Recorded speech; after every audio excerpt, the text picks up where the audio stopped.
Já faz mais de 30 anos desde que os irmãos Menendez enfrentaram o primeiro julgamento, mas o caso voltou à tona não só pelo lançamento da nova série da Netflix, mas também com alegações de um advogado dizendo que tem evidências que podem ajudar a retirar a prisão perpétua deles. Então, bem-vindos a mais um vídeo no canal. Se você gosta de conteúdo assustador, bizarro e misterioso, você tá no lugar certo. Toda semana tem pelo menos 3 vídeos longos, todo dia tem vídeo curto, então tem muito conteúdo pra vocês. Se você gosta desse tipo de conteúdo, não esquece de deixar seu like, se inscrever no canal, comentar outros temas que vocês querem ver aqui. As fontes e os créditos estão sempre na descrição do vídeo. E eu sei que eu já falei aqui no canal sobre o caso dos irmãos Menendez, mas agora, com a série nova da Netflix, que se vocês não sabem, são dos mesmos criadores daquela temporada de Dahmer, eu acho que o caso vai voltar à tona com tudo e eu tenho esperanças de que algo possa mudar. Então eu achei interessante fazer esse caso ainda mais completo, incluindo as novas evidências. E quando eu digo completo,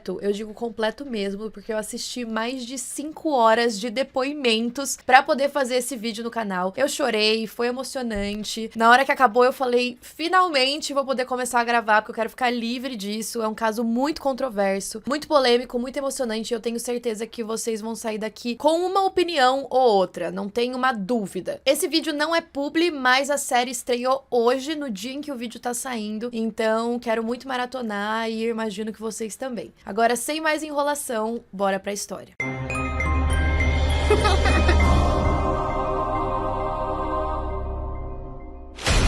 O José Henrique Menendez nasceu em Cuba. A família dele era muito rica. A mãe dele era uma ex-campeã de natação e o pai era uma estrela do futebol. Assim como os pais, o José também era muito competitivo e amava esportes. Só que a vida dele começou a mudar com a subida do Fidel Castro no poder. Os pais dele começaram a ficar preocupados de que tivesse algum risco para eles no país e mandaram o José para os Estados Unidos para morar no sótão de um primo. Os pais ficaram em Cuba porque eu acho que eles tinham alguns imóveis para cuidar. Então o José foi sozinho, ele tinha 15 anos de idade. Como ele gostava muito de esportes, ele conseguiu uma bolsa em uma universidade onde ele praticava natação e foi lá que ele conheceu uma mulher chamada Mary Anderson. O apelido dela era Kitty. A Kitty era um pouquinho mais velha do que ele, ela era muito bonita, inclusive ela já tinha participado de concursos de beleza e ganhado. Os dois começaram um relacionamento e assim que ela se formou na universidade, eles decidiram fugir juntos. Então eles se mudaram para Nova York, onde a Kitty trabalhava em um restaurante e o José, para poder bancar a casa, ele estava trabalhando como lavador de pratos. Ele também quis entrar em uma nova universidade e se formar em contabilidade, seguindo os passos do pai dele. Só que nesse processo, a Kitty engravidou do primeiro filho, o Joseph Lyle Menendez, que todo mundo chamava de Lyle. Nessa época, a Kitty começou a trabalhar como professora também. E ela tinha vários sonhos, ela queria ser atriz, ela queria ser apresentadora de televisão, mas o José deu um ultimato para ela. Ele falou, ou você fica em casa cuidando do nosso filho, ou você vai embora. E aí a Kitty falou, tá bom, vou ficar em casa cuidando do filho. Só que aí eles saíram de Nova York, que era uma cidade muito cara, muito caótica, muito grande, e foram morar em Nova Jersey. Não demorou muito pra Kitty engravidar de novo e ter o segundo filho, o Eric. O José conseguiu uma grande mudança na carreira. Ele entrou na indústria musical e começou a trabalhar como executivo em uma empresa chamada RCA Records. E foi aí que ele começou a ganhar muito dinheiro. Ele se tornou um dos maiores executivos da empresa e ele assinava com grandes grupos musicais, como o Duran Duran e o Menudo. Com isso, eles conseguiram se mudar para uma propriedade de milhões de dólares. Os dois filhos tinham uma educação de muito prestígio nas escolas mais caras. Só que desde criança, os pais, principalmente o José, tinham muita expectativa nos filhos. Vocês lembram que ele era muito competitivo e gostava muito de esportes? Então, ele impôs aquilo nas duas crianças. Então, desde pequeno, os dois também foram matriculados em vários esportes diferentes. E não importava se eles eram bons, eles tinham que ser os melhores dos melhores. E por sorte, os dois eram muito bons jogadores de tênis. A Kitty sempre frequentava os jogos dos garotos, ia nos treinos, então ela acompanhava essa parte. O José, às vezes ia, mas ele acompanhava mais de longe. E aí, se algum dos filhos ganhava um campeonato, pra ele não importava. O problema é seu que você ganhou esse campeonato, agora você tem que ser, tipo, campeão mundial. Nunca era o suficiente. O José foi crescendo cada cada vez mais na carreira. Depois da indústria musical, ele também entrou na cinematográfica e muita gente reclamava de trabalhar com ele. Diziam que ele era muito grosso, ele humilhava todo mundo, as pessoas tinham medo dele e apesar dele ser admirado por pessoas que estavam no mesmo nível de carreira que ele, as pessoas que trabalhavam embaixo dele tinham pânico dele chegar no escritório. Teve até um caso que ele discutiu com um homem adulto que trabalhava em uma BMW. Ele chegou a chorar de tanto que o José falou na cabeça dele. Com a entrada na indústria cinematográfica, a família toda se mudou para Los Angeles. A empresa que ele começou a trabalhar se chamava Live Entertainment. E quando o José entrou, não era uma empresa que estava indo muito bem. Eles estavam devendo dinheiro, mas foi só ele entrar que ele conseguiu reverter tudo e gerar lucros para a empresa. Então não tinha o que as pessoas falarem, ele era muito bom no trabalho dele e ele fazia o que ele precisasse para se tornar bem-sucedido e para ganhar mais. Ele chegou até o posto de CEO da Live Entertainment. Essa empresa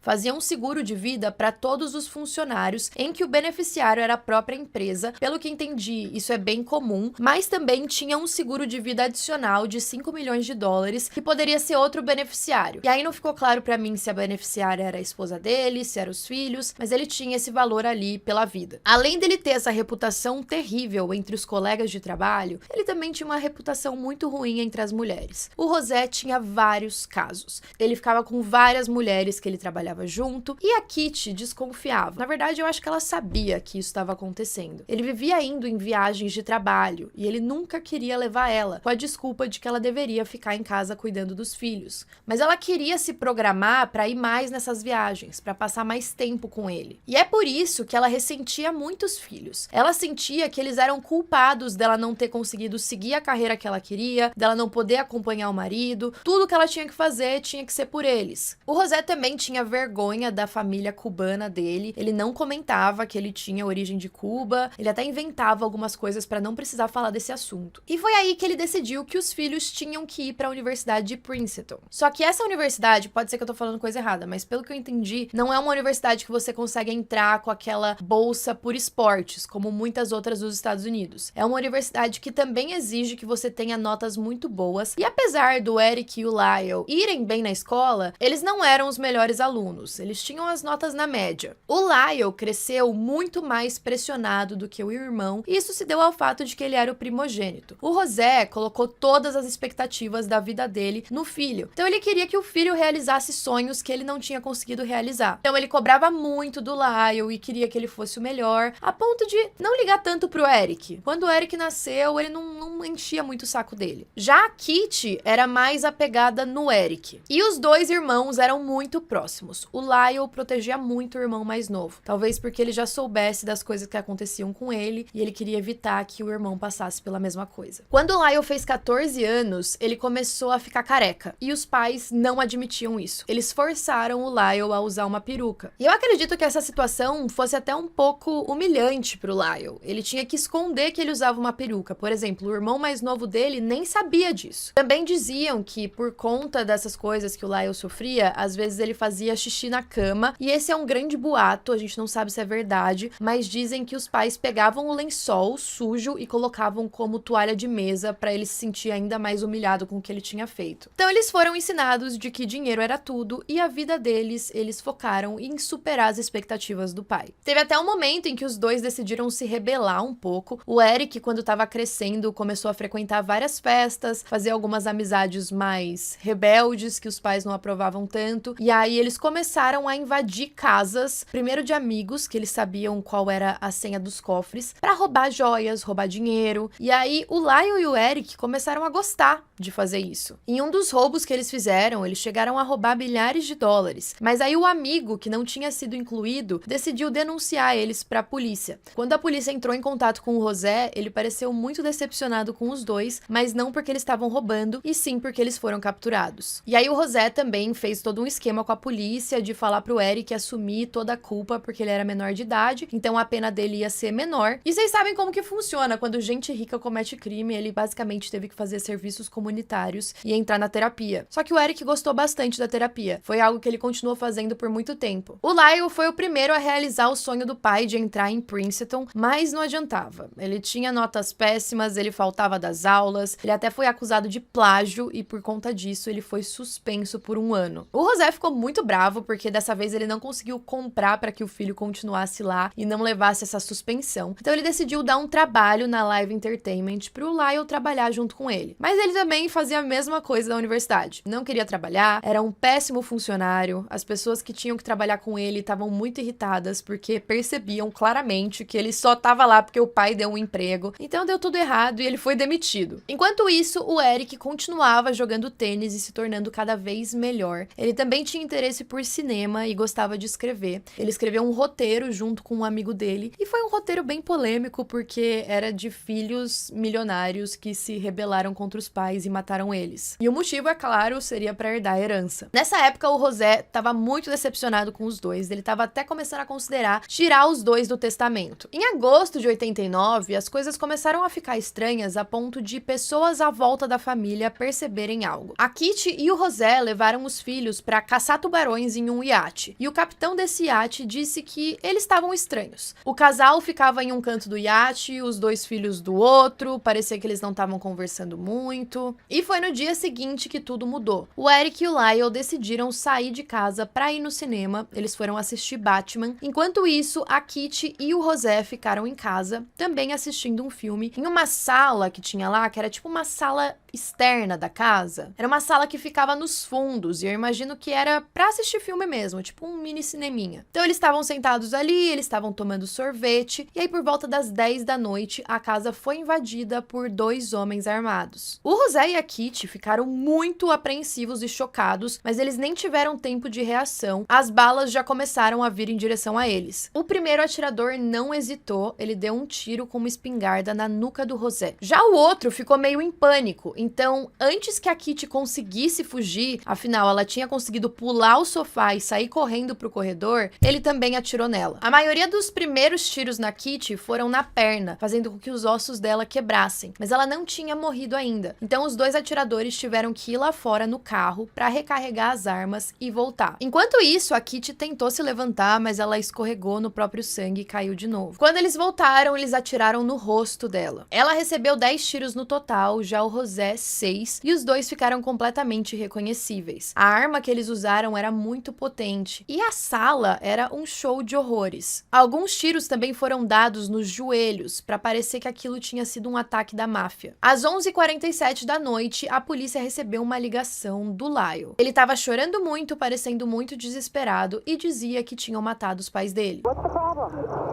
Someone killed my parents. Were they shot? Yes.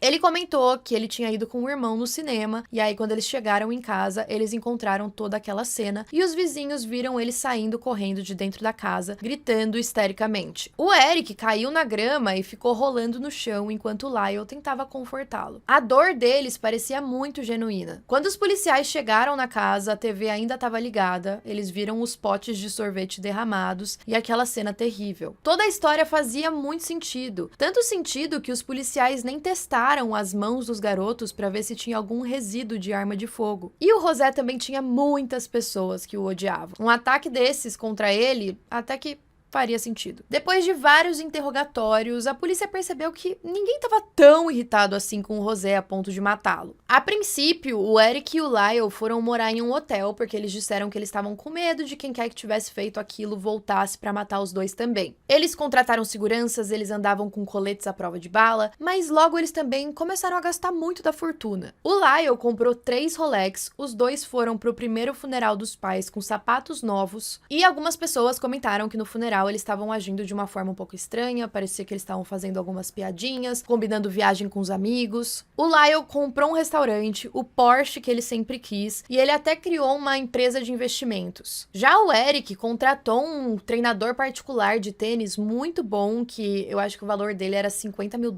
por ano, e também comprou um Jeep Wrangler que ele queria. Eles também alugaram 2 propriedades muito caras, onde eles faziam várias festas. O Eric começou a ficar viciado em jogos de azar, então ele perdeu muito dinheiro. E depois ele foi competir no Oriente Médio, ele queria se profissionalizar mesmo no tênis. Cerca de 6 meses depois dos assassinatos, eles tinham gastado cerca de $700 mil.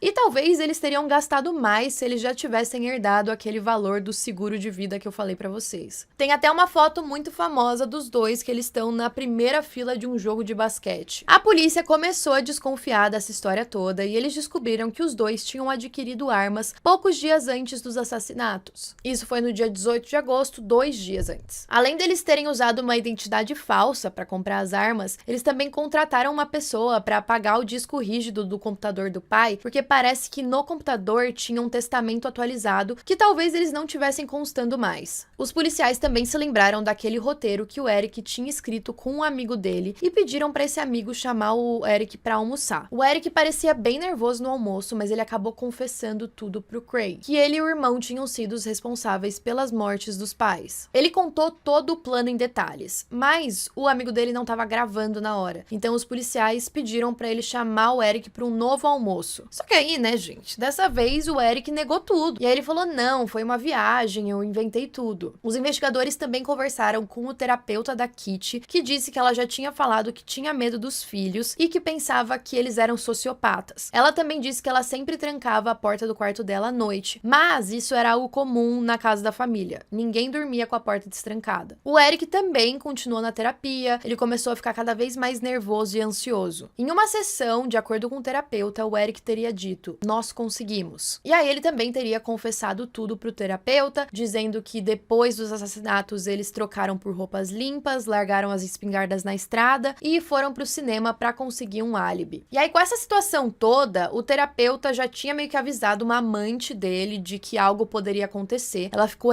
ouvindo na porta tudo que eles estavam falando. E aí o terapeuta sugeriu que o Eric ligasse pro Lyle para eles conversarem sobre o assunto, se acalmarem, ficarem mais tranquilos. E o Eric fez isso. O Lyle foi até a consulta e enquanto isso o terapeuta gravou toda a sessão. É claro que o Lyle ficou muito bravo quando ficou sabendo que o Eric tinha confessado tudo. Ele falou, cara, o que você tá fazendo? Como assim você contou tudo o que aconteceu? E ele também teria ameaçado o terapeuta de que se ele falasse alguma coisa, ele iria matá-lo também. Ao invés desse terapeuta ir direto pra polícia, ele continuou marcando sessões com os irmãos. A gente não sabe exatamente o motivo, se talvez ele tava querendo marcar mais sessões pra depois ter provas contra eles e exigir dinheiro. O fato é que a amante que sabia de tudo foi até a polícia e contou que o terapeuta tava escondendo as informações. Parece que ele era meio abusivo com ela e ela tava querendo se vingar. E aí os policiais foram atrás de intimações pra conseguir ouvir aquelas fitas gravadas e 2 das 3 fitas foram autorizadas de serem usadas pela polícia, porque como Lyle teria ameaçado o terapeuta, então isso quebrava a confidencialidade de paciente e médico. E os policiais só conseguiram ouvir as fitas quando o Eric já tinha ido para Israel para um torneio de tênis. Então ele não estava no país. Só que eles estavam com medo dos irmãos fugirem. Então eles logo pegaram o Lyle quando ele estava saindo da garagem de casa e ele foi preso. Imediatamente ligaram pro Eric para avisar da prisão do irmão. Dizem que ele começou a chorar histericamente e ele já pegou um voo de volta para os Estados Unidos porque ele queria ficar com o irmão, ele não pensou em fugir, ele só queria que os dois passassem por aquilo juntos. Então agora, com os dois presos, começaram as audiências. No começo, muita gente falou que não parecia que eles estavam tão preocupados, que eles apareciam sorrindo. Muitos membros da família apoiaram os dois. A avó paterna deles sentou na primeira fileira durante todo o julgamento. Ela nem conseguia acreditar que eles que tinham matado o casal, ela achava que podia ter sido obra da máfia mesmo. A acusação dizia que eles tinham matado os pais para adquirir ganhos financeiros, ou seja, filhos ricos que matam os pais para pegar toda a herança. Os dois se declararam inocentes a princípio. Como a acusação também tinha aquelas fitas com a confissão dos dois, não dava para eles alegarem que eles não tinham matado os pais. Isso ficou muito claro. A questão no julgamento seriam os motivos. Então a defesa focou na história de que a morte dos pais foi arquitetada depois dos dois viverem uma vida cheia de abusos físicos, psicológicos e sexuais. Isso acontecia por meio do pai, mas eles mataram a mãe também porque ela permitia que aquilo acontecesse mesmo sabendo. O julgamento começou em julho de 93 e teve uma ampla cobertura da mídia. Foi um grande circo. Tava todo mundo acompanhando aquilo como se fosse um reality show. E o público também se dividiu. Tinham aquelas pessoas que acreditavam que eles só mataram pelos motivos financeiros e tinham as pessoas que acreditavam no abuso. E a mídia também colocou colocou o Lyle como o irmão mais velho e dominante que teria manipulado o irmão para cometer o crime. Enquanto o julgamento acontecia, é claro que os dois estavam presos e os outros presos da cadeia odiavam os dois, eles tiveram que pagar por proteção. E agora a gente entra na parte dos depoimentos dos dois. Eu assisti os 2 depoimentos inteiros e eu peço que vocês prestem atenção para tirar as conclusões no final. Primeiro, a gente começa com o depoimento do Lyle, que é um pouco menor. Então, começam perguntando para ele: você amava o seu pai e a sua mãe? Sim. Você matou o seu pai e a sua mãe por motivos financeiros?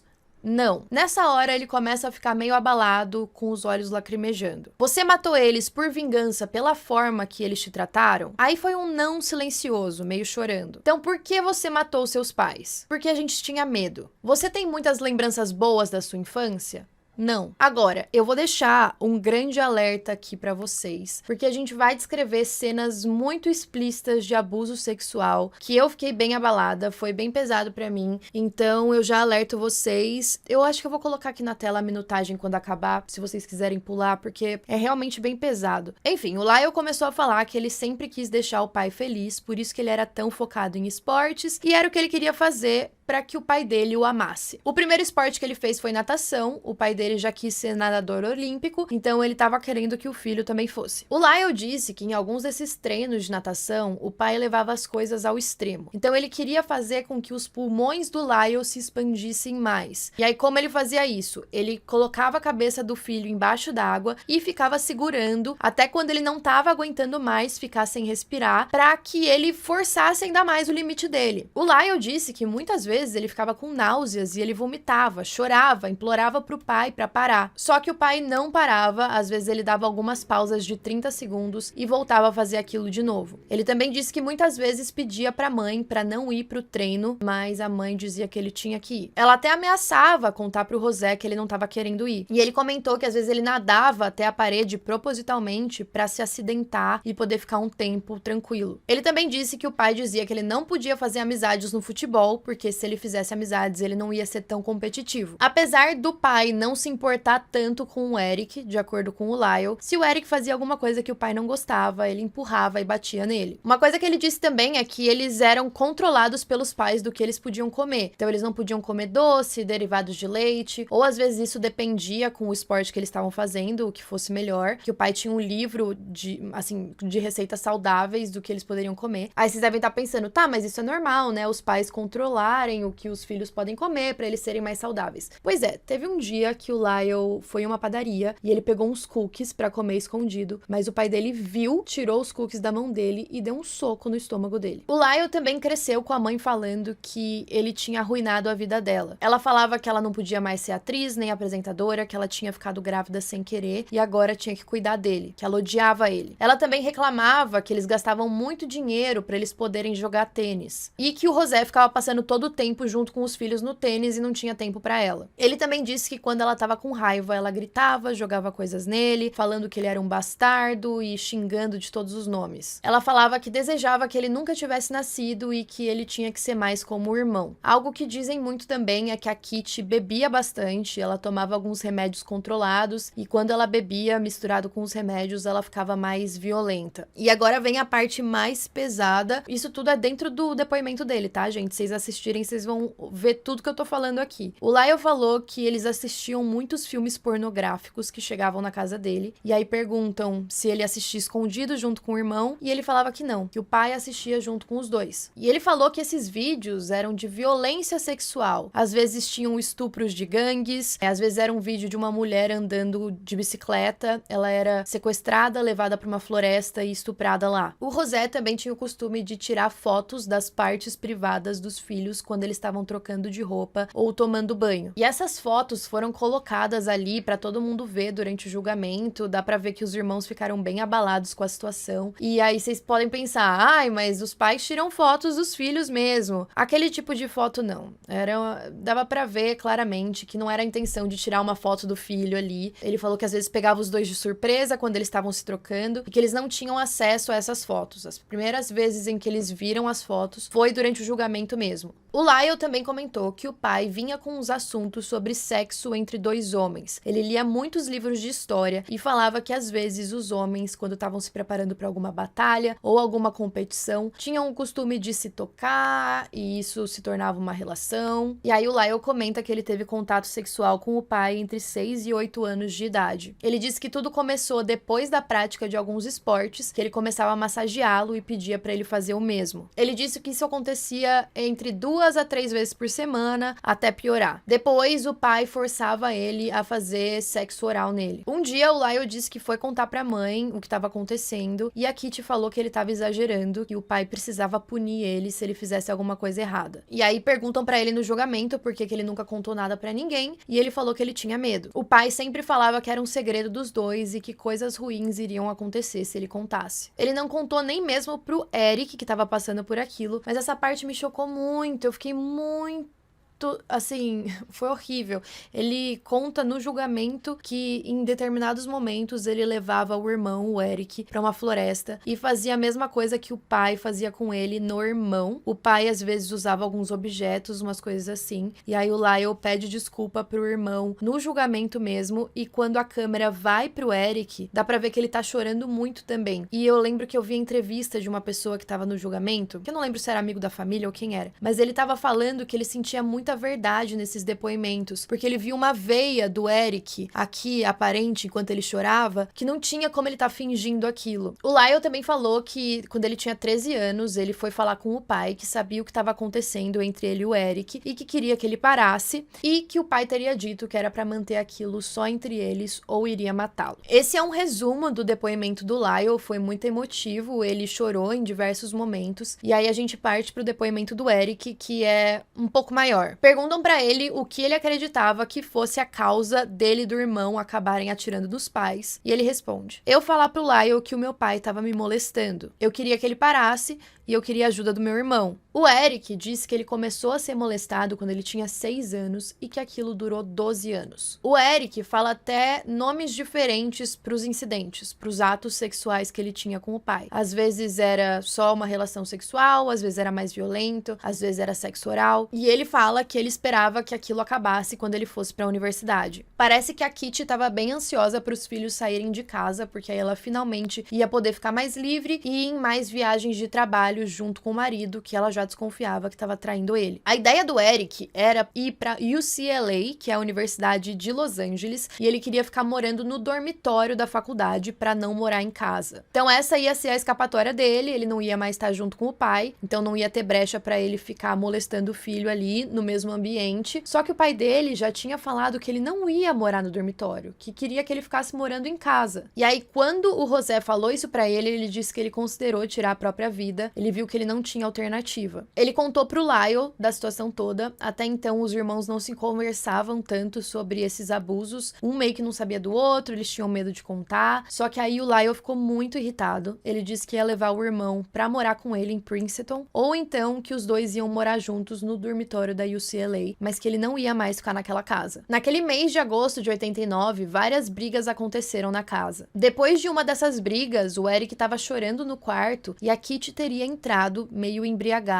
perguntando pra ele o que tinha acontecido, e aí ele falou, nada que você fosse entender, e aí ela respondeu que ela sabia muito mais do que ele pensava, que ela não era burra. E ela parecia bem sarcástica, ela falava que ela nunca teve ajuda, então por que ela deveria ajudar eles? Então assim, eu acredito que a Kitty também era uma pessoa abusada pelo marido, eu acho que ele era violento com ela, eu acho que ela também sofria muita coisa, mas em nenhum momento ela foi ajudar os filhos, sabe? Foi tentar fazer com que aquilo parasse pra eles também. O Eric contou sobre essa briga também pro irmão, e aí os dois começaram a ficar muito preocupados de que o pai iria matá-los. O Lyle já tinha acabado de enfrentar ele, dizendo que era pra aquela coisa parar, senão eles iam contar pra todo mundo. E é claro que o José nunca poderia deixar que aquilo vazasse. E aí, de acordo com o Eric, no depoimento, eles pensaram em várias opções. Uma delas era sair de casa, só que eles acreditavam que o pai ia encontrá-los aonde quer que eles fossem. E outra opção era ir até a polícia, mas eles também não achavam que a polícia ia conseguir protegê-los. O Eric parecia o mais amedrontado em relação ao pai. Ele tinha muito medo e, de acordo com o depoimento, ele parecia acreditar que não tinha escapatória mesmo. Então, essa conversa dos dois levou-os a comprar armas para eles se protegerem a princípio. E o Eric até comenta no depoimento daquela viagem de barco, que eles estavam com medo dos pais matarem os dois naquela viagem, mas que aí nada aconteceu. A advogada dos garotos era uma mulher chamada Leslie Abramson, e ela é uma advogada criminal muito boa. Ela teve toda uma estratégia, algumas pessoas falam da forma como ela vestiu os garotos, eles não estavam de terno, eles estavam com alguns suéteres que tinham cores diferentes, talvez para eles parecerem mais novos.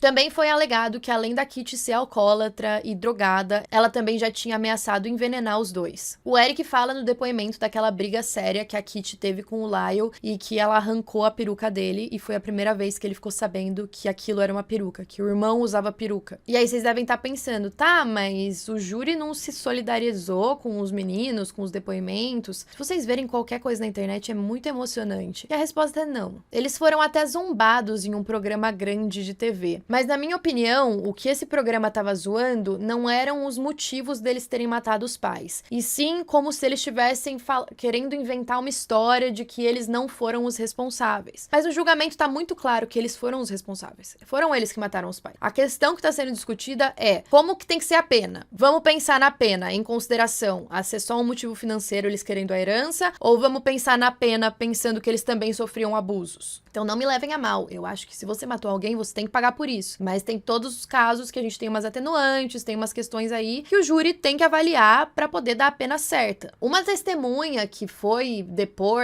era uma prima do Lyle. E ela falou que ele teria dito para ela, quando os dois eram crianças, que ele estava sendo molestado. Algo que teve muito impacto contra os garotos no julgamento foi mostrar as fotos dos corpos dos pais depois da morte. Eram fotos muito horríveis que deixaram todos chocados. A advogada de defesa tentou fazer com que as fotos não fossem expostas, mas o juiz autorizou. Algo que tinha acontecido antes também foi a estreia de um filme que ficou muito famoso, de garotos bilionários que mataram os pais. E o terapeuta do Eric falou que ele teria se inspirado nesse filme para cometer o crime. A gente também tinha o roteiro que o Eric escreveu, que era muito específico. O roteiro não foi lido no julgamento, mas ele foi mencionado diversas vezes. Ah, e o filme dos garotos que matavam os pais foi lançado pela empresa do Rosé, a Live Entertainment. O julgamento durou muito tempo, foram 4 meses e meio, e o júri precisou de 1 mês para deliberar. E olha só que engraçado, deu empate. As mulheres achavam que eles eram inocentes, assim, por conta dos abusos, e os homens achavam que eles eram culpados. Por não conseguir uma decisão, o julgamento foi anulado. Em 95, começou um novo julgamento, agora a mídia não foi permitida de acompanhar. Parece que nesse segundo, os irmãos não puderam falar tanto dos abusos sexuais. Para mim não ficou muito clara essa parte. Eu sei que a advogada optou em colocar só o Eric depondo, o Lyle não. E foi uma escolha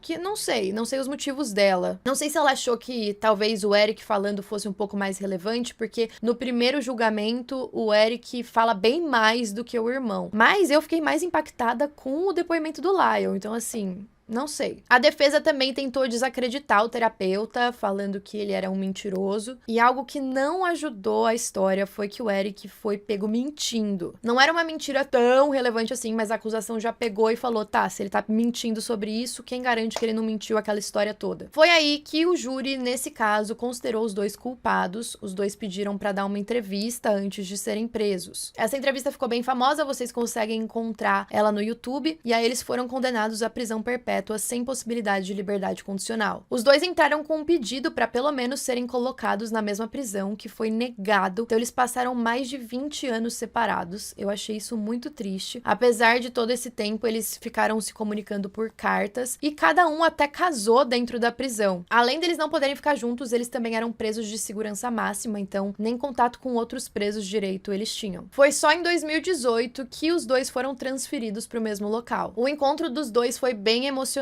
eles só ficaram abraçados por vários minutos, chorando sem parar. Com o TikTok, esse caso ficou ainda mais polêmico, tem várias edições dos depoimentos dos irmãos, deles chorando. A grande maioria das pessoas acredita hoje que eles já deveriam ser soltos, que não tem que ter prisão perpétua, acreditam nos abusos do pai. Uma pequena minoria acredita nessa motivação financeira. Por isso que eu falei pra vocês que vocês iam chegar no final desse vídeo com uma opinião ou outra. outra. Eu particularmente acredito nessa parte dos abusos. Eu achei que o depoimento dos dois foi bem emocionante. Não acho que dá pra mentir tanto daquele jeito. Você tem que ser muito psicopata. E eu fiquei muito abalada com a situação de imaginar a cena. É óbvio que a gente nunca vai falar que matar alguém é a solução, mas eu acho que a prisão perpétua foi um pouco longe demais. Então tem muita gente na internet defendendo que os dois deveriam ser soltos. Agora, eu acredito com o lançamento da série da Netflix que a gente vai ter novas reviravoltas. E a gente já teve uma atualização importante recente. Essa nova evidência é uma carta enviada pelo Eric para um primo dele 8 meses antes do assassinato e em dezembro de 88. A carta detalha os abusos do pai. Em um trecho da carta, o Eric diz: "Ainda tá acontecendo, Andy, mas é pior pra mim agora. Eu nunca sei quando vai acontecer. E tá me deixando louco. Eu sempre fico pensando que ele pode entrar. Eu preciso tirar isso da minha cabeça." E mais, um antigo membro da boy band Menudo também alegou ter sido abusado pelo José Menendez na época em que ele era executivo da RCA Records. A gente sempre fala aqui no canal da importância de divulgar esses casos para descobrir novas evidências. E eu acho que com essa série, com todo mundo falando disso, talvez a gente tenha novos desdobramentos. Então quero saber a opinião de vocês. Eu vou deixar linkado aqui na descrição todos os depoimentos, todas as entrevistas para vocês assistirem e tirarem as próprias conclusões. Sei que às vezes a gente vendo outra pessoa falar, pode ser que fique meio imparcial. Então, se vocês tiverem interesse, eu quero que vocês assistam, vejam com os próprios olhos, para